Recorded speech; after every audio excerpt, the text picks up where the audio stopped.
My name is Karen Cordero. I'm with the Pittsburgh Mercy Prevention Department, and that's why it is such an honor for me to introduce this next speaker.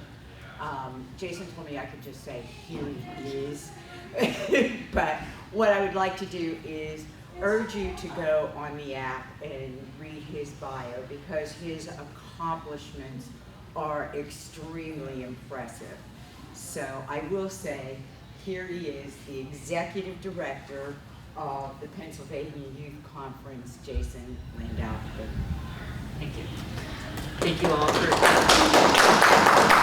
it's great to be with you this afternoon. I know we're like the last session of the two-day conference, so thanks for sticking with us. I'm really excited today to talk to you specifically about organizing LGBT young people in Pennsylvania around healthcare issues. So we're a very small session, so like please jump in when you have questions or ideas and you just want to make sure we cover something.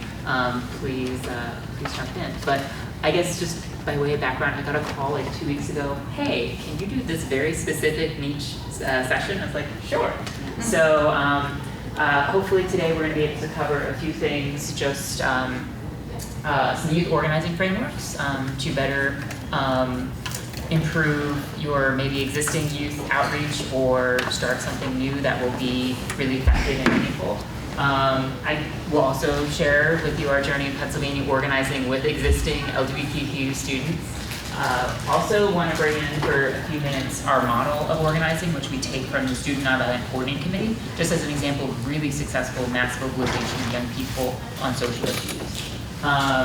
And give a little bit of background on what is going on with LGBT young people in the state. There are so many issues, so I just selected a few because they are certainly important context for what issues you're organizing on and how you're organizing them.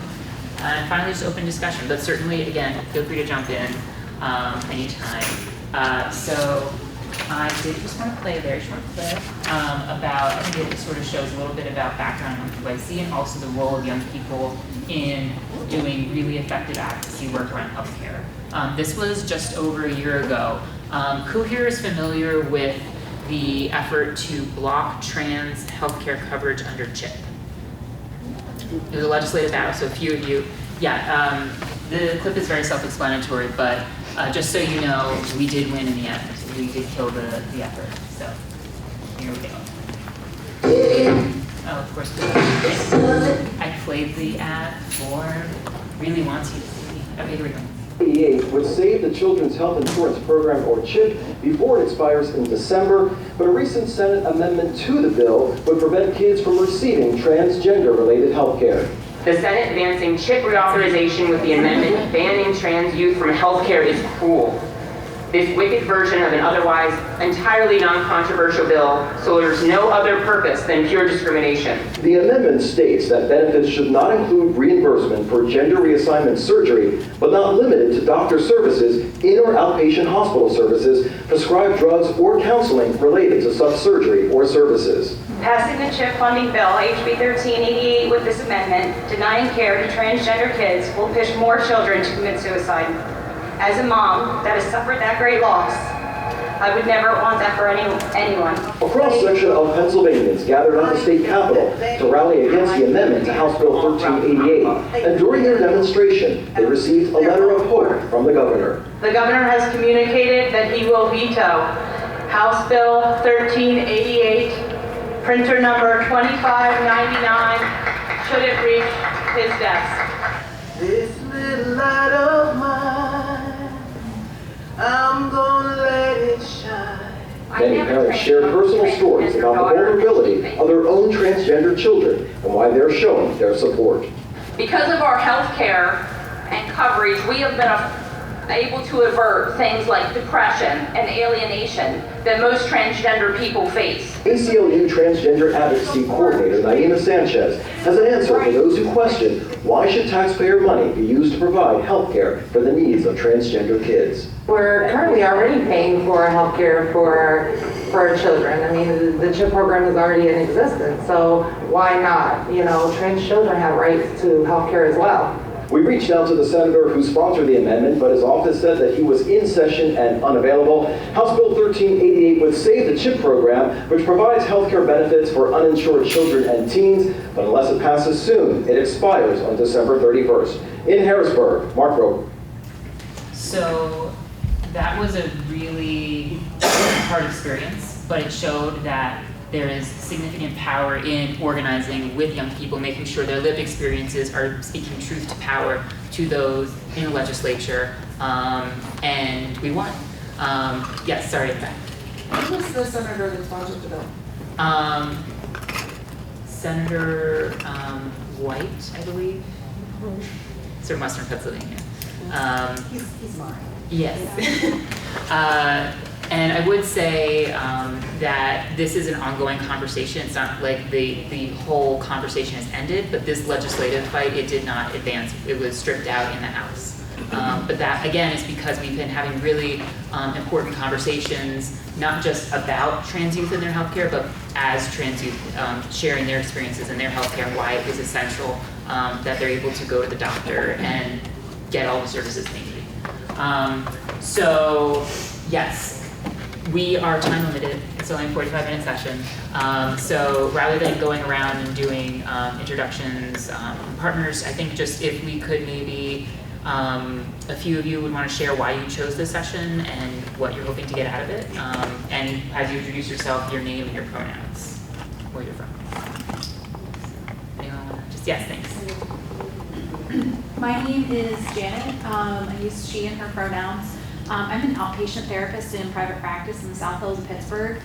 One of the reasons I chose this session over the others is a couple of the kids that I work with in outpatient therapy who identify as LGB, and they have a gay-straight alliance at their school or something like that, but they don't feel like they're very supportive groups. So it's kind of, how can I help them, you know, if they're so motivated to help kind of mobilize and initiate some of these efforts, you know, in their schools and their kind of other community groups that they might be able to feel like they can, you know, be building the community that they're looking for.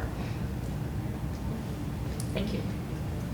I'm Laura Hiley, work with Pittsburgh Mercy's school-based and outpatient child adolescent program, pronouns she, her, hers. Like I said, my program is outpatient, but we contract with local schools in Allegheny County to do the therapy services there. So mobilizing what's already in the school and just trying to figure out what are some ways that our program can either support that, help build that, or bring in other parts of our agency to support the students. Yeah. My name is Sarah Moore, and I'm the board of directors of the LGBT Center of Greater Reading, and I'm also a teacher. And I can say my school district in particular is not very supportive of LGBT students. We don't have any kind of specific policies or anything like that. So I want to see, you know, what more I can do to positively impact my LGBT students and also in the center as well. Thank you for your work. And one more in the back. I think I saw another hand. I'm Tricia Bogan. I go by she, her. And I chose this because I do drug and alcohol and mental health prevention in schools. So I'm in different places and just would like to support the kids that are there that maybe fly under the radar or just need extra support. Like to figure out how I can help make them feel more comfortable in their space. Thank you. Also, I should probably introduce myself a little bit rather than just on here. So my name is Jason Landau Goodman. I'm the executive director of the Pennsylvania Youth Congress, which is our statewide LGBTQ youth advocacy organization. I helped form the organization as an undergraduate at the University of Pennsylvania, and I've now just graduated from law school at the University of Pittsburgh. So I'm mostly living now in Harrisburg. We're right on the doorstep of the Capitol. You see, I have a picture, I think, coming up later of our state headquarters. But I've been working with LGBT youth across the state, particularly in our rural communities, and particularly with trans youth for about 10 years. So that's just how I'm informed by our mode of youth organizing for LGBT youth in Pennsylvania. So this is really important. Young people have power and they should be respected as equal members of the community table. They are a constituency that you're working with and they should be engaged with in meaningful ways at all times. So recognizing that young people are community leaders, that they have power, dispelling the myths that they're unformed, they're not ready for these discussions, leaning into giving them information and saying what is going to work best for you. I can't tell you how many times I've seen situations across the state where it's like, we started this whole new youth outreach thing and like no youth came. And then I asked them, did you ask them what they wanted? Did you bring them to the table? Did you have a real conversation? Did you have one-on-ones? Did you do a lot of that organizing work? And the answer is like, well, we wanted to, we just didn't know where to start. So you have to start from somewhere, but it's really important to, again, recognize from day one that young people, especially when you're organizing on their issues, are your partners and not just your program agents. Yes. So what are some challenges for organizing with young people that you've experienced? Transportation. Mm-hmm. That's a big, yeah. Not being out to their parents. Mm-hmm. Just parents in general, like a lot of their obstacles filter down to the kids. Yeah. Time and employment, like if you have high schoolers with jobs and you want them to come after school or after work, or being respectful of that time management piece. Yeah. What about some strengths? What are some of like the really awesome things you've seen when you've engaged with young people? Yeah. Young people are very up to date on what's going on in the world. I mean, I've lived longer, but they definitely know more about what is up and up, what's the latest issues, and they do know what they want. They're creative, outside of the box thinkers. They bring a new way of looking at structure, and they're not limited by, well, this is the way we've done things, so this is the way it should be done. Yes. When there's a topic that they're really interested in, they can be very, very passionate about it.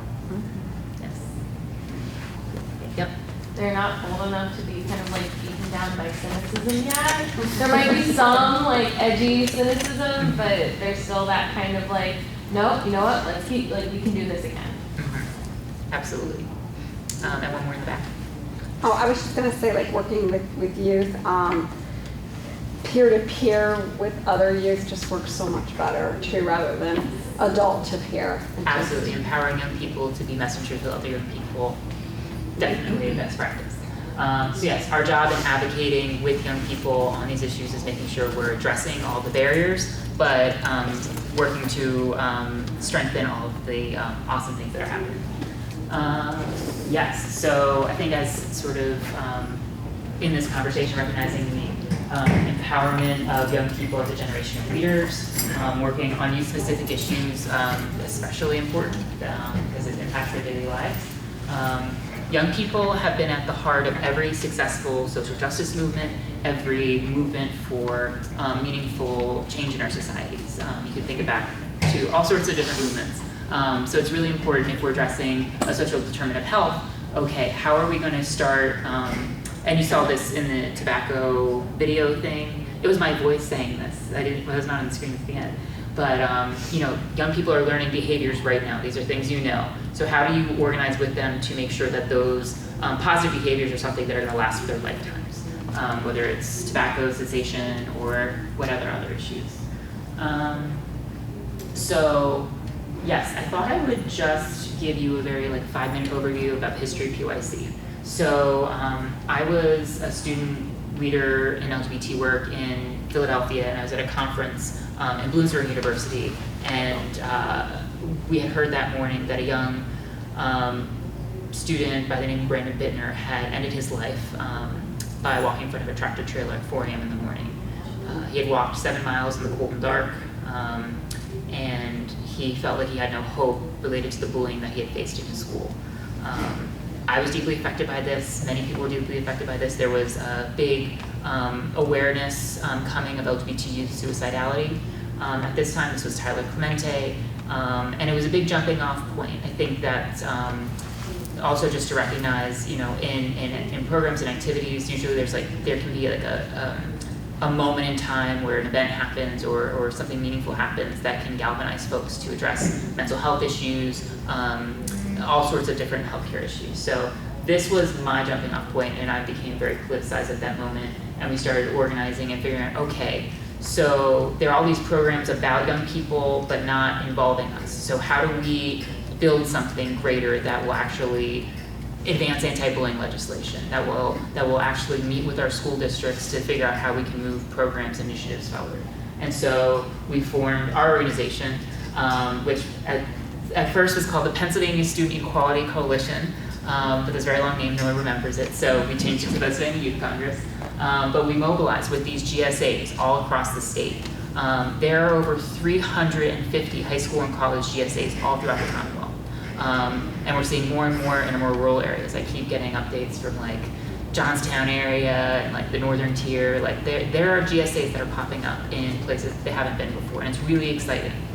Since the early 1990s, we've had these spaces for young people to organize. But what we were doing in Pennsylvania was realizing, oh gosh, we have power if we connect all of the GSAs together so we can do meaningful work at the statewide level and empower local GSAs to be active and engaged. And so we've had over 30 statewide gatherings of GSA leaders, and it's just the GSA leaders that they are running the show. That is who is involved. And so just an idea for practice, if you have a youth retreat, making sure it's like run and centered around young people, not necessarily all program managers managing every second of the day, but that they have investment in building their own communities. And further from PYC, we make sure our voices are heard in local and state government.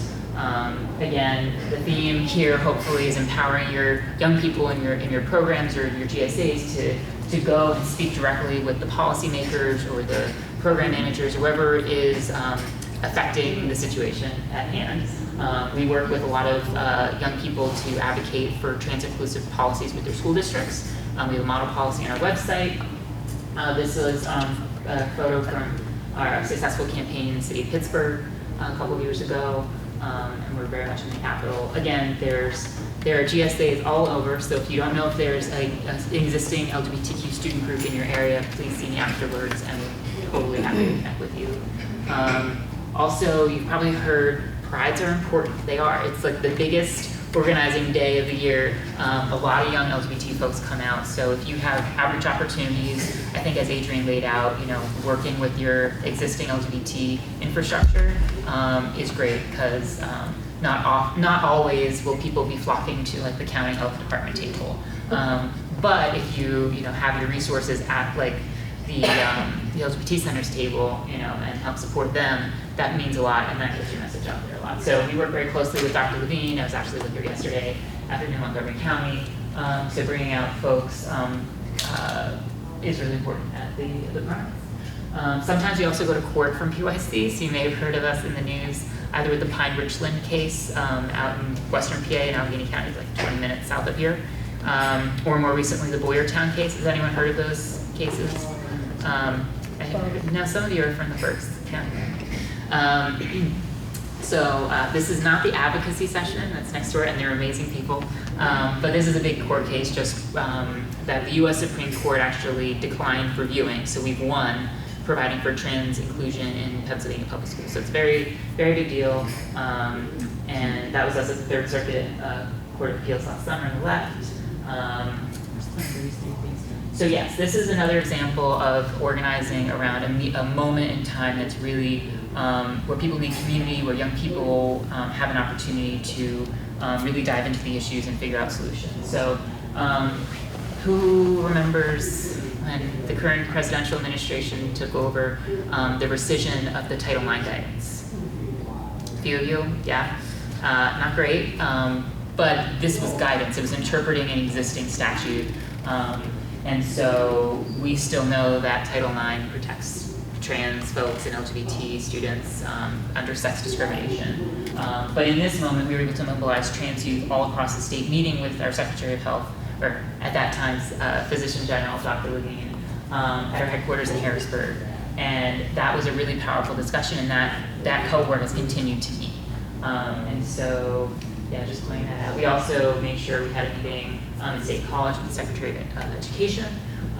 So I guess this is just providing an example of having young people meet with folks in power at the local level and the state level can be really empowering, and really helps the process of preparing them, or them preparing themselves, the talking points, all of that, and then actually speaking directly. They're prepared, they know what they're doing. And so trusting and making sure that they have the tools they need to be advocates for themselves is really important in these student coalitions.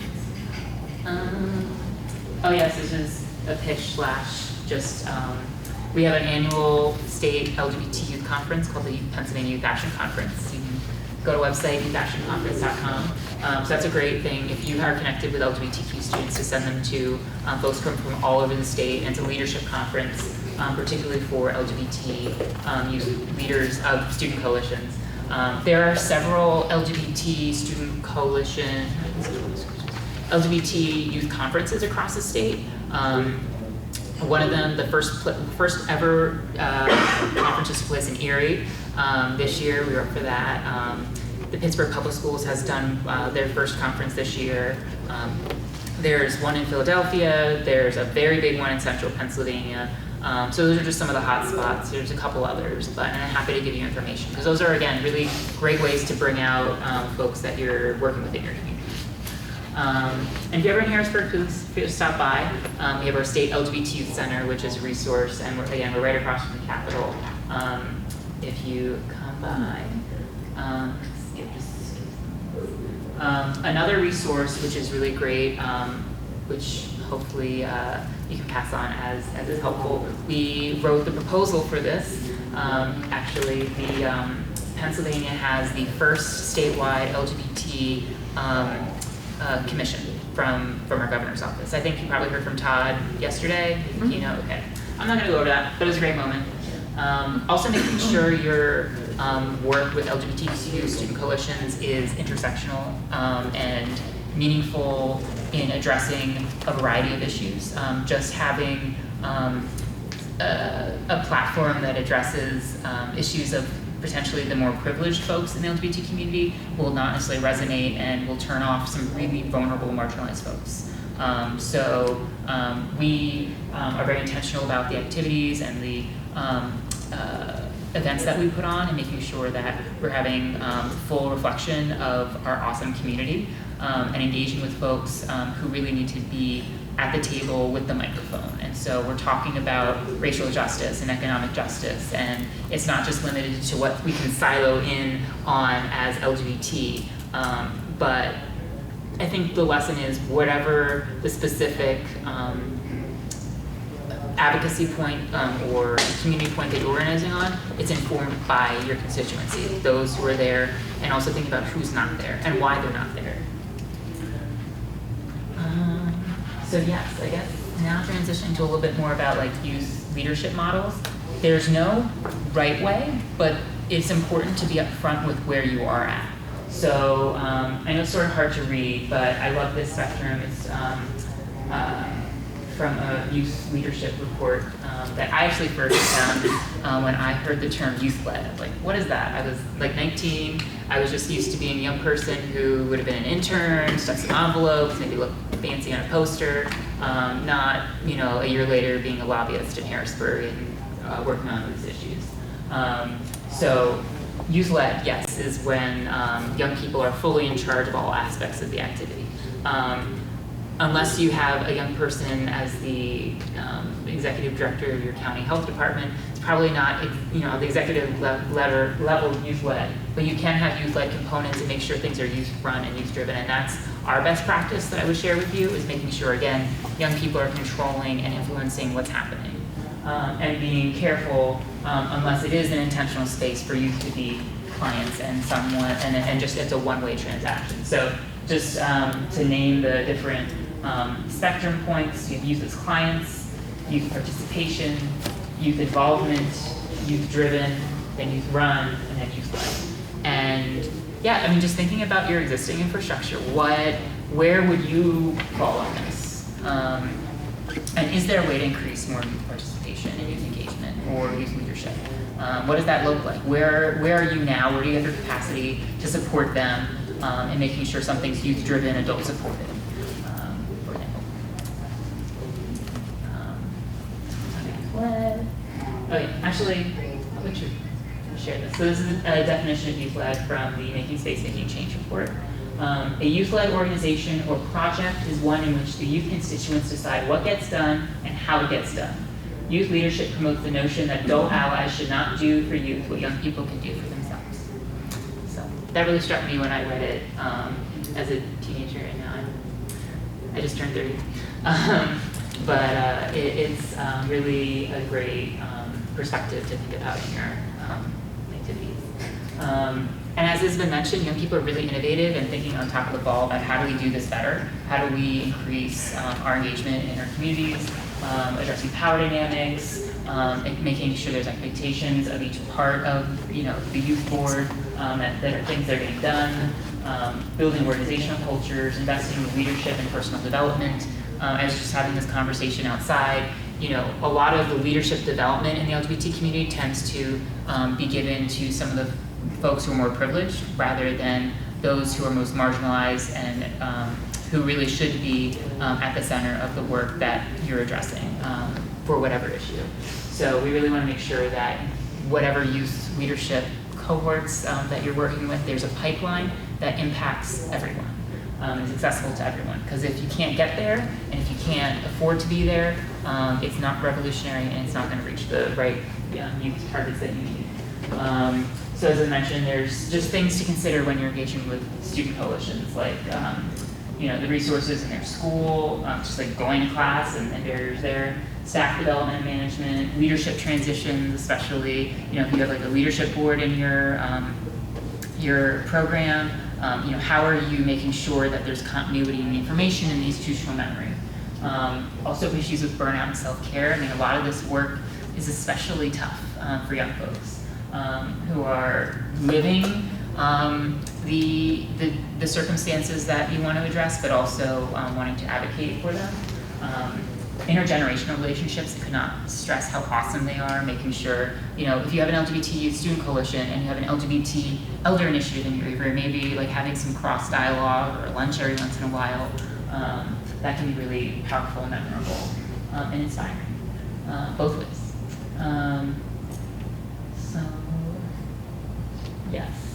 Also, this is the flip side where we talk about building a positive leadership development with young people, also mitigating instances of adultism. Who here has heard that term, adultism, before? A little bit? Okay, well. I get it, but no, I actually never, no. Okay, well, this is a good, important term to know. So you're learning it today. I learned it at the same time I learned the term youth-led. Adultism is the addiction to the attitudes, ideas, beliefs, and actions of adults. Adultism ignores, silences, neglects, and punishes children and youth simply because they are not adults. So thinking about, are there any actions or decisions that are being made completely devoid of young people about their lives, or intentionally neglecting their opinions? It's like that because I said so. And not really helpful, especially if you're trying to do a positive outreach program or organize with students in your area. Well, I don't think we should do it that way, so we're not doing it. And then they all leave, and then they don't participate in what you want to do. And they graduate, but maybe they tell their friends. Like, you want to lean into whatever's going to be a positive thing, but keep in mind that that kind of attitude of we're going to do it regardless. Young people are involved, or they're informing what we're doing. That's sort of an adultist culture, and we want to push back on that.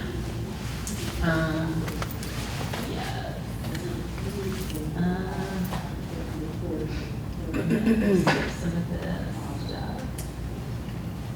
Yes. This is also very important. I think I've already touched on this. This is like the third time I'm hammering this on, but just keeping in mind that engaging with student coalitions, engaging with advocacy is a privilege. It means that they have the capacity or the time to do these activities.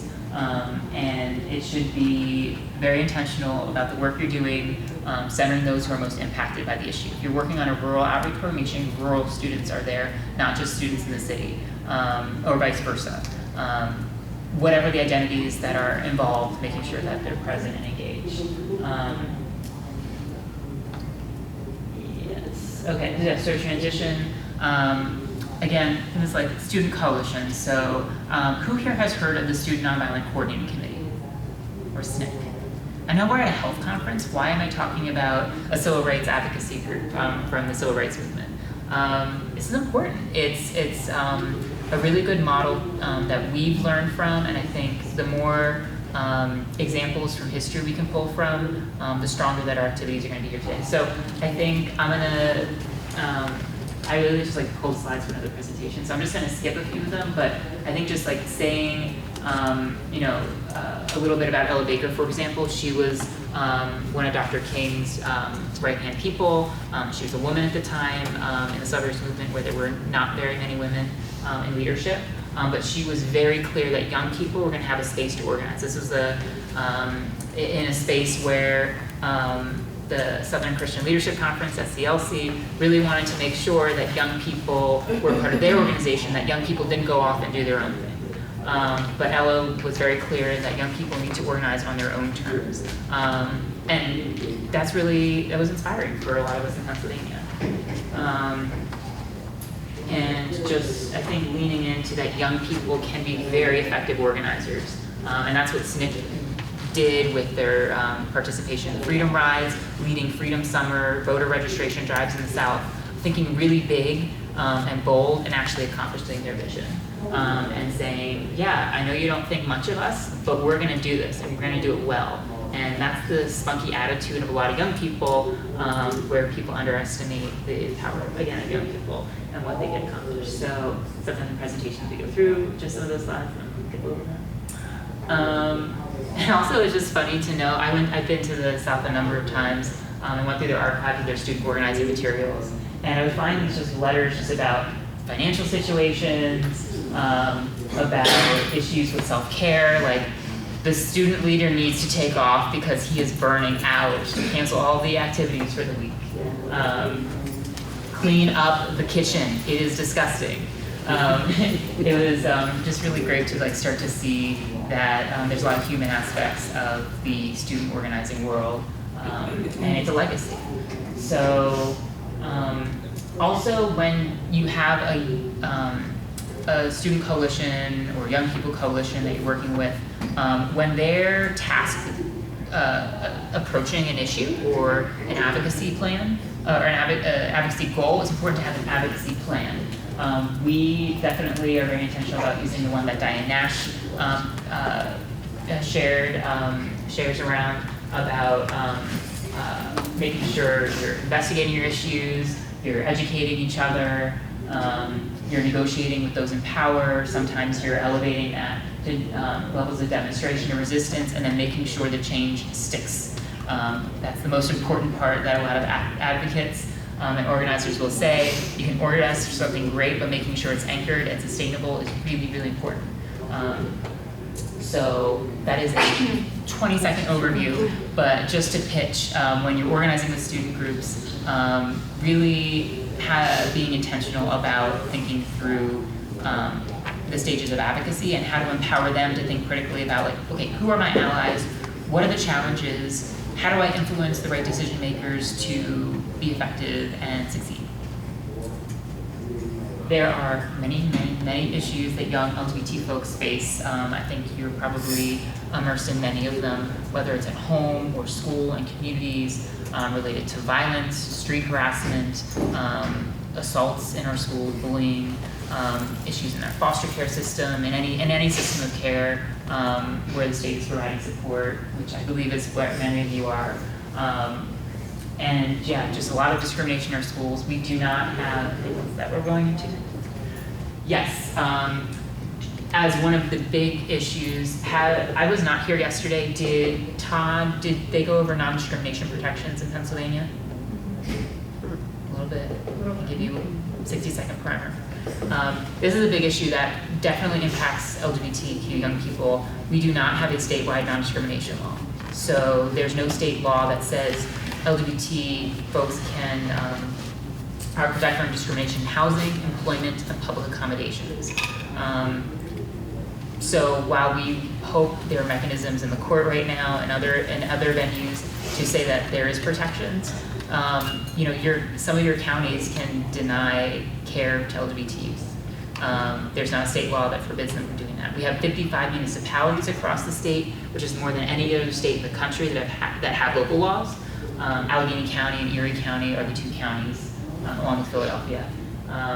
But we have to do more, and my organization is actually helping lead that effort. If you want to go to pavalues.org, our campaign is Pennsylvania Values, you can learn more there. This is where those protections are in place. Many small towns and suburbs in eastern Pennsylvania, and then Allegheny County, Erie County, western PA. But young people have been at the heart of a lot of those ordinance efforts. I was 19 when I helped work on mine in Lower Merion Township, and we brought out students from the high school, and they were able to really be engaged with these issues. And I've seen this with trans student policy work, whatever it is, when the moment is there, young people are helping organize for it and rise to the occasion and speak out when they're given the opportunity. And that also is true for going to the courts. I mentioned the Pine Richland case, the Boyertown case. Again, young people have been really engaged through these efforts, and it's really great to see that in Pennsylvania. In terms of school discrimination and hostile climates, the most recent state survey from GLSEN, their national LGBT safe schools organization, they have 84% of Pennsylvania LGBTQ students heard their peers make homophobic or transphobic remarks. 84%. It's daily. Students heard biased language from school staff. 36% heard staff regularly make negative comments about someone's gender expression. This is unacceptable. And so this is what reinforces negative school climates, negative health disparities and health outcomes because of just this unfavorable rejecting environment. Pennsylvania does not have an LGBT inclusive anti-bullying law or inclusive safe non-discrimination law. We do have regulation that bans sexual orientation discrimination in schools. So that's really awesome. It was put in there in the late 2008, 2009, but we don't have gender identity protection. So trans students do not have non-discrimination protections unless their local school board has provided a policy. And we've done research across the state, and it's only about 6% of Pennsylvania school districts out of our 500 have a trans-inclusive non-discrimination policy. So again, as you're thinking about organizing and supporting young students, many of them are not backed up in policy, and they may not be safe to do certain things and fear retaliation from their school. We do have protections under federal law to create a GSA. The only out is, are you familiar with the term GSA? Gender and sexuality lines? So that is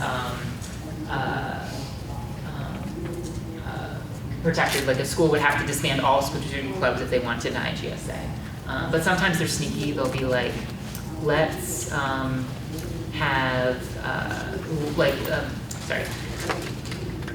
making sure that there's not a sponsor for the club available.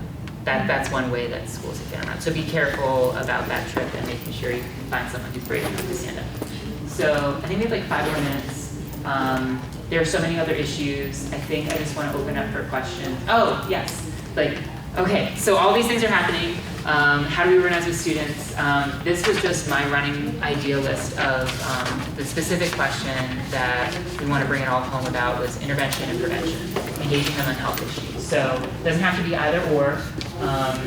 Programs that provide ownership and engagement, as we've talked about, being fully, totally culturally competent. A lot of providers will have their staff trained or their healthcare professionals trained, but not maybe their daily staff. So like in the intake process, they're misgendered and they've shut down and it's not good. So that's really important. Partnering with your local LGBT organizations. There's Project Silk, which 15 minutes. Good. Okay. I was mistaken. Good. Project Silk, which is in Allentown. They're starting up one in Harrisburg, and there's obviously the one in Pittsburgh. So those are really great models to look at. It's compensating youth for their time. So if there's young people who are doing really meaningful leadership stuff for you, and you should be fighting for the budget for them, making sure they are again, compensated for their time and their expertise. One of our youth leaders was on the panel yesterday on health consumers, and he was compensated just like the other speakers are, which is, we really commend this conference for doing that. Prevention in the form of community development, so just as you're doing community organizing, it's, if you're tasked with a prevention project, building in, your community-based efforts, you're empowering a community not only to address this issue, but issues as they arise. Just making sure intervention is in a safe and supportive space. So, yes, now. My mistake, Jason, I thought we were done at 2:30. Okay. I'm hearing we're done at 2:15. Okay, so that's like we are out 3 of more time. minutes. Are we out of time? Do you have time for 1 or 2 questions? Sure. They were pressing. Sorry, I went on a little. No, that was my mistake. Stuff to cover. I thought I didn't see the sign for the cutoff. So yes, any questions that you want to talk about right now? Y'all ready to go home?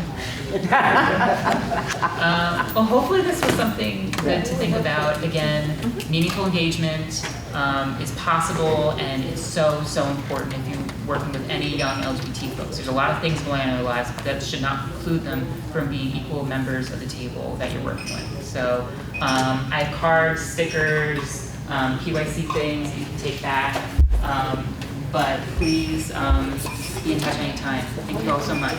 Thank you, Jason.